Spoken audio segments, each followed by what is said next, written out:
साध संगत जी, the inspired stories channel पर आपका बहुत बहुत स्वागत है।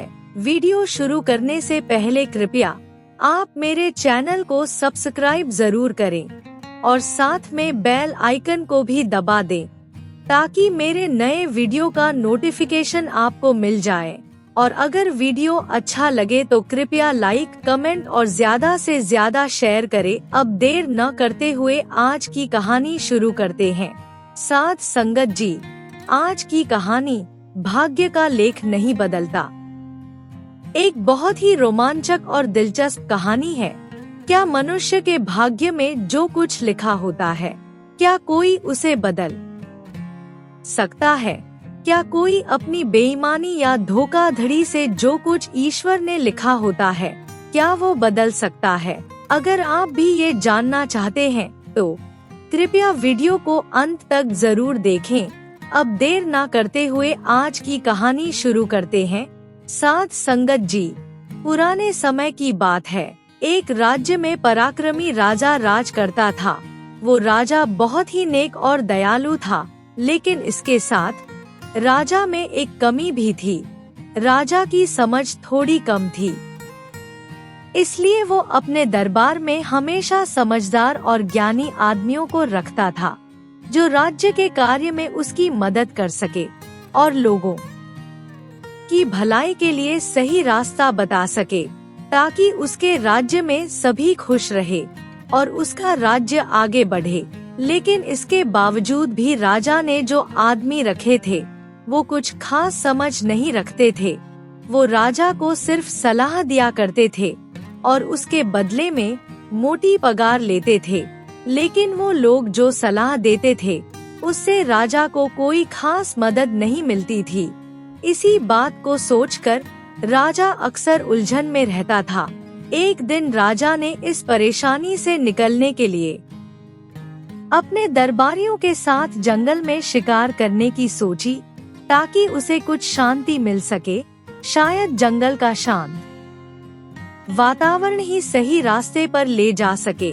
इस तरह राजा अपने सैनिकों को लेकर जंगल में शिकार करने के लिए गया।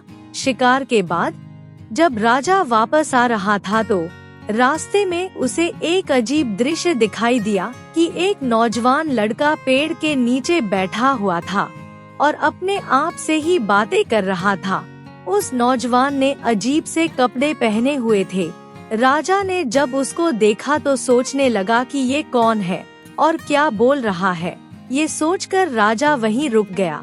उसने सोचा कि या तो ये नौजवान पागल है या फिर बहुत ही ज्ञानी और समझदार है, जो अपनी ही दुनिया में मस्त है। राजा के अंदर जिज्ञासा जागी। वो उस नौजवान के पास पहुंचा ताकि ये पता कर सके कि ये नौजवान कौन है। वो नौजवान देखने में तो पागल लग रहा था, लेकिन उसकी बातों में एक अजीब सा खिंचाव था जो सुनने वालों को अपनी तरफ खींच रहा था। राजा ने नरम स्वर में उससे पूछा, क्या तुम पागल हो जो अपने आप से ही बातें कर रहे हो? राजा की बात सुनकर नौजवान ने मुस्कुरा कर कहा, पागल मैं नहीं, पागल आप हो और साथ में तुम्हारी पूरी प्रजा है। मैं तो बिल्कुल ठीक ठाक हूँ। मैं तो सिर्फ ये चाहता हूँ कि इस जंगल को साफ करके यहाँ पर शानदार महल बनाया जाए और उन महलों का राजा मैं खुद बन जाऊं। राजा ने जब उसकी ये बात सुनी तो हैरान रह गया, क्योंकि इस तरह के अल्फाज या तो कोई पागल या फिर कोई समझदार ही बोल सकता है। राजा उसे नौजवान की बातें सुनकर कुछ देर तक उसे गौर से देखता रहा। फिर उसने अपने दरबारियों के साथ सलाह मशवरा किया। जब सलाह की बात आई तो राजा के दरबारियों के अंदर लालच जाग गया। वो आपस में धीरे धीरे बातें करने लगे। उनमें से एक ने कहा, अगर ये राजा का खास आदमी बन गया तो हमें इसकी सभी बातें माननी पड़ेगी। इसके आने से दरबार में हमारी अहमियत खत्म हो जाएगी। तभी एक दूसरे दरबारी ने धीरे से कहा, ये हमारे लिए बहुत बड़ा खतरा बन सकता है। कहीं ऐसा ना हो ये हम सब पर हावी हो जाए। फिर एक और दरबारी बोला, तुम फालतू परेशान हो रहे हो, ये तो देखने में ही पागल लगता है, इससे कोई भी समझदारी की उम्मीद नहीं रखनी चाहिए। अच्छा होगा राजा इसको अपने साथ ले चले, ताकि ये यहाँ रहकर किसी के लिए मुसीबत न खड़ी करे। कुछ दरबारियों को लग रहा था कि ये आदमी उनके लिए कोई खतरा नहीं है, लेकिन ईश्वर को कुछ और ही मंजूर था। फिर दरबारियों ने राजा को सलाह दी कि इस आदमी को दरबार में ले जाया जाए। अगर ये समझदार निकला तो हमारे काम आएगा, और अगर पागल निकला तो इसको छोड़ देंगे। राजा ने दरबारियों के कहने पर उस नौजवान को अपने साथ चलने के लिए तैयार कर लिया। जब वो वापस जा रहे थे तो रास्ते में उस नौजवान ने घोड़े को उल्टी दिशा में मोड़ दिया और कोशिश की कि वो वहाँ से भाग सके। जब राजा ने ये देखा तो अपने दरबारियों समेत उसके पीछे चल पड़ा। कुछ दूर पीछा करने के बाद उन लोगों ने दोबारा से उसे पकड़ लिया और पीछे जाने की जगह दूसरे रास्ते से महल जाने के लिए चल पड़े। जैसे ही वो महल पहुँचे तो उन्होंने देखा कि वहाँ लोगों की बहुत भारी भीड़ इकट्ठी हुई थी। सारे लोग राजा को देखकर उनकी जय जयकार करने लगे। राजा और उसके दरबारी ये दृश्य देखकर हैरान रह गए और उनसे पूछने लगे, तुम लोग किस बात की खुशी मना रहे हो? तब लोगों ने बताया कि जिस रास्ते से आप शिकार के लिए गए थे, वहाँ दुश्मन देश के सैनिक आपका इंतजार कर रहे थे। सबके पास खतरनाक हथियार थे। हम लोग तो ये सोच रहे थे कि आप लोग अब कभी वापस नहीं आओगे। लोगों की बातें सुनकर राजा और दरबारी हैरान रह गए। तभी उनमें से एक आदमी बोला, महाराज आप तो बहुत ही समझदार और चतुर निकले, आपने तो अपना रास्ता ही बदल लिया। राजा उस आदमी की बात सुनकर चुप हो गया। उसकी नजर एकदम उस पागल के ऊपर पड़ी जिसे वो जंगल से अपने साथ लेकर आया था। राजा ने सोचा, ये कोई आम आदमी नहीं है, बल्कि ये तो भगवान की तरफ से भेजा हुआ कोई फरिश्ता है। उसने तुरंत दरबारियों की तरफ देखकर हुक्म दिया कि इस आदमी के लिए दरबार में कुर्सी लगाई जाए। आज से ये आदमी मेरे साथ रहेगा। जब ये बात दरबारियों ने सुनी तो वो बोले, राजन ये आदमी तो पागल लगता है, कहीं ऐसा ना हो कि ये आदमी आपको कोई नुकसान पहुंचा दे। आपके साथ तो हमारे जैसे अक्लमंद और समझदार आदमी ही होने चाहिए। राजा ने उसकी बात काटते हुए कहा, ये तुम सबसे ज्यादा समझदार है। इसने बिना कुछ बोले हमें इतनी बड़ी मुसीबत से बचा लिया, इसको ही समझदारी कहते हैं। अगर ये नौजवान हमारे साथ ना होता तो हमें पता ही नहीं चलता कि दुश्मन हमारा रास्ते में इंतजार कर रहा है। हम सब की जान इसकी समझदारी से ही बची है। राजा की बात सुनकर पागल हंसने लगा, क्योंकि उसकी समझ से बाहर था कि ये हो क्या रहा है।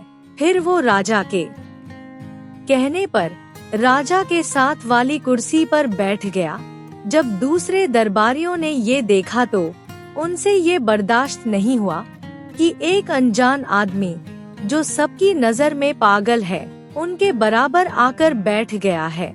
सभी दरबारी उससे ईर्ष्या करने लगे, क्योंकि वो ना तो राजा को कुछ कह सकते थे और ना ही चुप रह सकते थे। इसलिए वो सभी आपस में मिलकर उस पागल नौजवान के खिलाफ साजिश रचने लगे। अब ये नौजवान उनके लिए कोई आम इंसान नहीं था। वो पागल अब उनके लिए खतरा बन चुका था। साध संगत जी, भगवान जो लेख लिखता है उसे मिटाया नहीं जा सकता। ईश्वर चाहे तो भिखारी को राजा बना दे और चाहे तो राजा को भिखारी। एक दिन सुबह सुबह दरबार सजा हुआ था। तभी कुछ दरबारी आगे बढ़े और उस नौजवान के पास पहुँचे, जिसको सभी लोग पागल कहते थे। उन्होंने बड़े प्यार से नौजवान का हाल चाल पूछा। फिर उसके बाद बोले, हम लोग आपसे कुछ जरूरी बात करना चाहते हैं। फिर वो बोले, आप बड़ी इज्जत और रुतबे वाली जगह पर बैठे हो, लेकिन शायद आप ये नहीं जानते कि दरबार कैसे चलता है और दरबार के कायदे कानून क्या हैं। हम लोग आपको डराना नहीं चाहते। हम लोग तो सिर्फ ये चाहते हैं कि आप कहीं कोई गलत कदम ना उठा ले, जिसके कारण आपको सजा भुगतनी ना पड़े। वो नौजवान जो हमेशा चुपचाप रहता था, उसने धीरे से पूछा, आप क्या कहना चाहते हो कि मुझे सजा मिलेगी? मैंने तो कभी किसी को नहीं कहा कि मुझे महल में लेकर चलो। अगर कोई ऐसी बात है तो आप मुझे वापस जंगल में छोड़ आओ। दरबारियों ने जब ये बात सुनी तो उनके चेहरे पर मुस्कान आ गई। उनको लगा कि उनकी चाल कामयाब हो गई है। दरबारियों को डर था कि अगर राजा को ये बात पता चल गई तो राजा उन्हें कठोर सजा देगा। इसलिए उन्होंने नरम स्वर में उससे कहा, आपको हमारी बात का अंदाजा नहीं है। अगर आप आज हमारी बात मान जाओगे तो आपको क्या कुछ मिल सकता है। वो पागल जो सजा के नाम से पहले से ही डर गया था, एकदम से डरते हुए बोला, आप ठीक कह रहे हो। आप बताओ कि मुझे क्या करना है। एक आदमी जो राजा का बहुत खास आदमी था, वो बोला, हमारे दरबार की एक रीत है। दरबार तभी शुरू होता है जब कोई राजा को थप्पड़ मार दे या फिर कोई ऐसा काम करे जिसे देखकर पूरा दरबार हैरान हो जाए। बेचारा पागल जो पहले से ही अक्ल से अंधा था, उसने कहा, ये तो कोई बड़ी बात नहीं है। अगर आप कहो तो मैं राजा के टांग भी मार सकता हूँ। दरबारी ये सुनकर मन ही मन हंसने लगे और उसको उकसाने लगे और फिर मजाक में कहने लगे, जैसे ही राजा सिंहासन पर बैठे, तुम उसी समय जाकर राजा के मुंह पर जोरदार थप्पड़ लगा देना। उसके बाद देखना, राजा खुश होकर तुम्हें मालामाल कर देगा। पागल ने भोलेपन में उनकी बात मान ली। फिर जब अगले दिन दरबार शुरू हुआ, राजा अपने सिंहासन पर बैठा तो पागल धीरे से आगे बढ़ा। उसने थप्पड़ तो नहीं, लेकिन राजा को जोर से धक्का मार दिया। इस धक्के से राजा का मुकुट दूर जाकर गिरा। जैसे ही मुकुट जमीन से टकराया, उसके अंदर से एक जहरीला बिच्छू निकला। राजा ने जब ये देखा तो हैरान होकर खड़ा हो गया। उसको ये समझते देर ना लगी कि अगर आज वो ये मुकुट पहन लेता तो बिच्छू उसे डस लेता। राजा ने भगवान का शुक्र किया और पागल को गले से लगा लिया और फिर बोला, सिर्फ एक यही नेक इंसान है जो मुझसे सच्ची मोहब्बत करता है। अगर आज मुझे ये धक्का ना मारता तो शायद ये मेरा आखिरी दिन होता। फिर उसके बाद राजा के आदेश पर पागल के लिए राजभोग का इंतजाम किया गया और इसके साथ राजा ने उसे एक आलीशान महल भी उपहार के तौर पर दे दिया। ये देखकर सभी दरबारी जो पहले ही पागल से जलते थे, अब उससे और ज्यादा ईर्ष्या करने लगे। उनके अंदर ये डर बैठ गया कि अगर ऐसे ही आगे भी चलता रहा तो ये पागल उन सबको दरबार से निकलवा देगा। ये सोचकर सभी आपस में बातें करने लगे कि ये आदमी बड़ी तेजी से आगे बढ़ रहा है, इसका कुछ ना कुछ इलाज तो करना ही पड़ेगा, नहीं तो दरबार में हमारी इज्जत और पदवी खत्म हो जाएगी। उधर दूसरी तरफ वो पागल सोच रहा था कि ये दरबारी तो बहुत ही सच्चे और नेक इंसान है, इन लोगों ने मुझे कितनी अच्छी सलाह दी। फिर उसने मन ही मन एक फैसला किया कि अब दरबारी जो कुछ भी मुझे करने के लिए कहेंगे, आज के बाद मैं वही करूँगा। अगले दिन सभी दरबारी आपस में सलाह करके पागल के महल में पहुंच गए। वो सब अंदर से तो जल भून रहे थे, लेकिन चेहरे पर मुस्कान थी। एक दरबारी ने बड़े प्यार से पागल से कहा, आपको हमारी कल की सलाह कैसी लगी? अगर आप राजा को धक्का ना मारते तो राजा आप पर ही शक करता और शायद आपको इसके लिए सजा भी देता। पागल, जो अब मजे से शाही महल में रह रहा था, मुस्कुराते हुए बोला, हाँ, आप सही कह रहे हो, आप सभी लोग बहुत अच्छे हो। आपके कारण तो मेरा भाग्य ही बदल गया। फिर उन लोगों ने मौका देखकर पागल से कहा, अब एक बात और सुनो, सुबह जब दरबार शुरू हो और राजा जब सिंहासन पर बैठने लगे तो तुम राजा का सिंहासन पीछे खींच लेना, फिर देखना उसके बाद क्या होता है। ये काम आसान नहीं है, लेकिन आप तो बहुत ही समझदार और बहादुर हो, इसलिए आप जरूर कर लोगे। पागल ने जब ये बात सुनी तो बोला, ये कौन सी बड़ी बात है, अगर आप कहो तो मैं तो 2 कुर्सियां भी खींच सकता हूँ। दरबारी उसकी बात सुनकर मन ही मन मुस्कुराते हुए वहाँ से चले गए और सुबह दरबार में वही हुआ जो उन्होंने पागल को करने के लिए कहा था। जैसे ही राजा सिंहासन पर बैठने लगा, पागल ने अवसर देखकर राजा की कुर्सी पीछे खींच ली, पर राजा ने संभलते हुए अपने आप को गिरने से बचा लिया। जब राजा ने पीछे मुड़कर देखा तो हैरान रह गया, क्योंकि सिंहासन का एक पैर पहले से ही टूट चुका था। राजा ने तुरंत पागल की तरफ देखा और उसे गले से लगा लिया और तेज आवाज में सबके सामने बोला, देखो ये नौजवान कितना ही समझदार और वफादार है। अगर आज ये ना होता तो मैं सिंहासन समेत जमीन पर गिरता और घायल हो जाता। राजा ने उसकी इस बात से खुश होकर उसे फौज का सूबेदार बना दिया और एक बार फिर से दरबार में उसकी बहुत प्रशंसा हुई। ये देखकर सभी दरबारी अपना सर पकड़कर बैठ गए। दरबारी सोचने लगे कि वो तो बहुत कोशिश कर रहे हैं इस पागल को दरबार से निकालने के लिए, लेकिन इसका तो दिनों दिन सम्मान बढ़ता ही जा रहा है। वो परेशान होकर एक दूसरे को कहने लगे कि हम लोग तो चाहते हैं कि उस पागल को सजा मिले, राजा नाराज होकर उसे फांसी की सजा दे दे, पर ये हर बार जीत जाता है। उनमें से एक दरबारी, जो राजा का काफी करीबी था, उसने पागल नौजवान के खिलाफ एक खतरनाक साजिश रची, ऐसी साजिश जिससे पूरा राज्य हिल सकता था।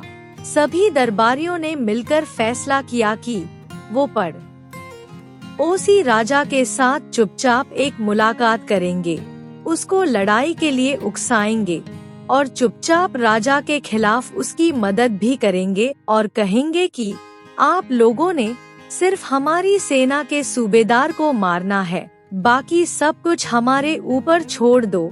ये सोचकर दरबारियों ने एक खत लिखा और दुश्मन देश के राजा को भेज दिया।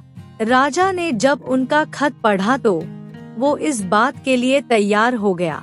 अब दरबारियों का एक ही मकसद था कि अपने राजा को भी लड़ाई के लिए तैयार करना। इसलिए दरबारियों ने अपने एक साथी को जख्मी कर दिया और फिर राजा के सामने पेश होकर कहने लगे, महाराज, अब हम कब तक सब्र करें? अगर कल को आपको कुछ हो गया तो पूरी प्रजा रोएगी। दुश्मन देश हमारे ऊपर हमला करने की तैयारी कर रहा है, इसलिए हमें अभी फैसला करना पड़ेगा। राजा उनकी झूठी कहानी सुनकर उनकी बातों में आ गया और लड़ाई का बिगुल बजा दिया गया और अपनी सेना के साथ अपने नए सूबेदार अर्थात पागल को उनके साथ भेज दिया। अब सेना की अगुवाई पागल कर रहा था। सभी दरबारी ये देखकर पीछे से हंस रहे थे। जब सेना के साथ वो दुश्मन की जमीन के पास पहुंचा, वहां दुश्मन देश की फौज पूरी तरह से तैयार खड़ी थी। दोनों तरफ की फौज जब जंगल में दाखिल हुई तो पागल ने तुरंत आदेश दिया कि सभी लोग यहीं रुक जाओ। सबसे पहले दुश्मन देश के राजा के साथ मैं खुद लड़ूंगा। अब वो सेना का सूबेदार था, इसलिए पूरी फौज उसके आदेश पर रुक गई। पागल ने तेज आवाज में दुश्मन देश के राजा को पुकारा ताकि वो बाहर आ जाए। दुश्मन देश का राजा उसकी पुकार सुनकर बाहर आ गया। अब दोनों एक दूसरे के सामने खड़े थे। तभी एकदम से भयानक शेर झाड़ियां में से निकला और उसने दुश्मन देश के राजा के ऊपर हमला कर दिया। अब पागल सिर्फ तलवार घुमाना जानता था। उसके अंदर राजा के लिए कोई दुश्मनी नहीं थी। वो जल्दी से आगे बढ़ा और शेर से लड़ने लगा।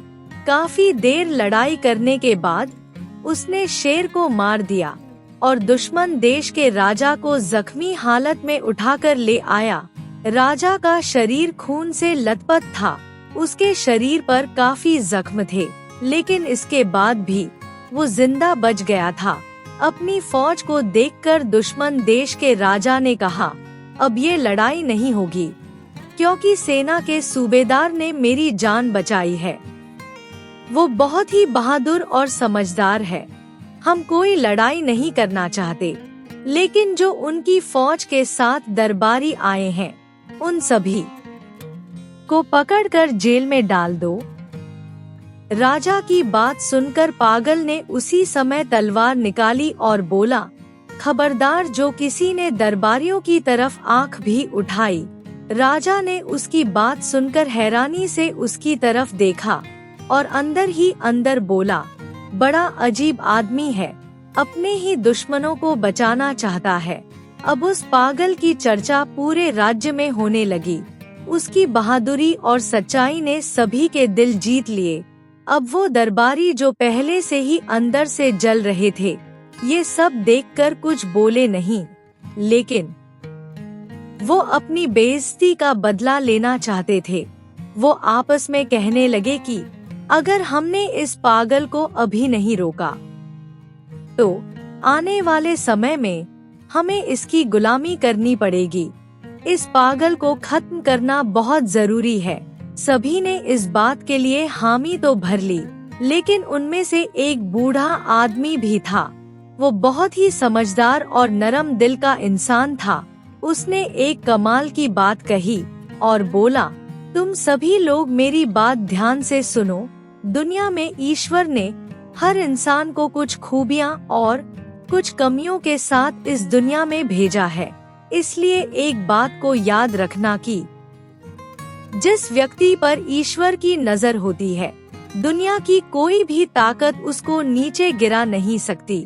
अगर तुम सभी लोग मिलकर उसको मार भी दोगे तो याद रखना, उसकी शोहरत और भी बढ़ जाएगी। तुम लोग सोच रहे हो कि उसके मरने से तुम्हें तुम्हारी कुर्सी वापस मिल जाएगी, तो तुम लोग बहुत बड़ी गलतफहमी में हो, क्योंकि एक दिन सच सबके सामने आ जाएगा और फिर तुम्हें उसकी सजा भी जरूर मिलेगी। इसलिए ईश्वर की मर्जी को समझो, इसी में हम सब लोगों की भलाई है।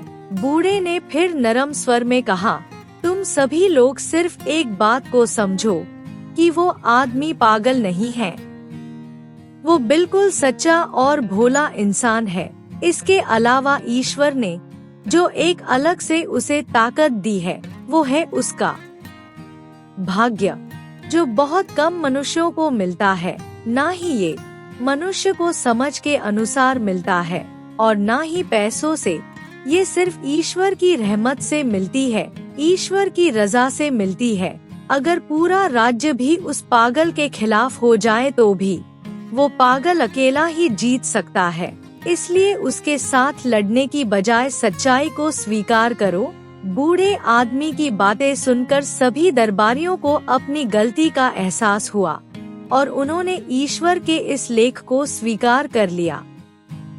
कुछ समय के पश्चात वो भोला इंसान, जिसे सभी लोग पागल कहते थे, वो दुनिया छोड़ गया। उसके जाने के बाद राज्य में सब कुछ पुरानी तरह से हो गया।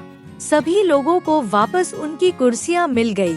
साथ संगत जी, इस सुंदर कहानी से हमें ये शिक्षा मिलती है कि भगवान जिसका साथ देता है, उसका पूरी कायनात कुछ नहीं बिगाड़ सकती। हम लोग अक्सर कुछ ऐसे लोगों को देखते हैं जो बहुत चुप रहते हैं या फिर अकेले में बातें करते रहते हैं। हम लोग इनको अक्सर पागल की उपाधि दे देते हैं, लेकिन असल में वो लोग पागल नहीं होते। ये लोग वो भी देख सकते हैं जो हमें नजर नहीं आता, इसीलिए हमें किसी को कुछ भी कहने से पहले 1000 बार सोच लेना चाहिए। साथ संगत जी, हमें कभी भी किसी के साथ ईर्ष्या नहीं करनी चाहिए। किसी की भी तरक्की उसकी मेहनत या भगवान का आशीर्वाद होता है। हमें उसकी कदर करनी चाहिए और ऐसे लोगों के साथ प्रेम प्यार से पेश आना चाहिए। साथ संगत जी, अगर आपको ये कहानी अच्छी लगी हो तो कृपया लाइक, कमेंट और शेयर जरूर करें। आपके प्यार और स्नेह के लिए बहुत बहुत धन्यवाद।